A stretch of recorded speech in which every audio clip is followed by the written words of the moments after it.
اهلا بكم في برنامج العياده. بص يا حاج، شخيرك طول الليل مع ان انت طول النهار عاوز تنام. دي حاجه اسمها سليب ابنيا. طبعا مش بالكلام، هنعمل اشعه اللي انا طلبتها منك دي.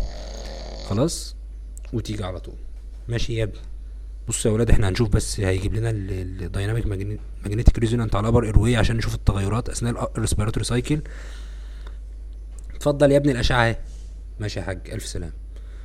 بصوا يا ولاد، شايفين اهو؟ بصوا عند الثانية 12 ركزوا كويس، هتلاقوا في انسداد تام عند الاوروفارنجيال ليفل. خلاص، مع نهاية الاكسبيريشن. وشايفين بصوا لحد الثانية 14 فضل الانسداد ده. ايه اللي حصل دلوقتي؟ شايفين اهو فتح بقه باينه قدامكم علشان يعرف يتنفس. خلاص، والعلاج هيبقى ايه؟ زي ما انتم عارفين، اللي هو بوزيتيف نيزل ايروي بريشر. وعلى ذكر الحاله دي يا ولاد، كان والحالة في نفس اتحسن إن شاء الحاله الله. برضو جايه بروجريسيف سليب ابنيا، بس كان معاها جفاف في العين وجفاف في الفم. تعملوا لها ايه؟ اول حاجه يا دكتور نعمل الشريمر تيست ونستبعد ونستبعد ان هو يكون ابنورمال. هو طلع ابنورمال فعلا.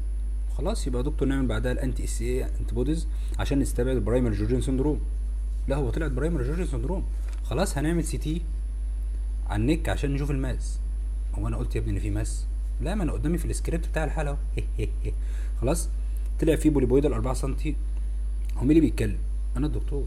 بوليبويد 4 سم اكستندد من الروت بتاع التانج رايت بجلوتيك فيليكل. طب وهنسيبها كده؟ لا، هناخد منها بايوبسي وطلعت ليمفوما. طب وايه العلاقه؟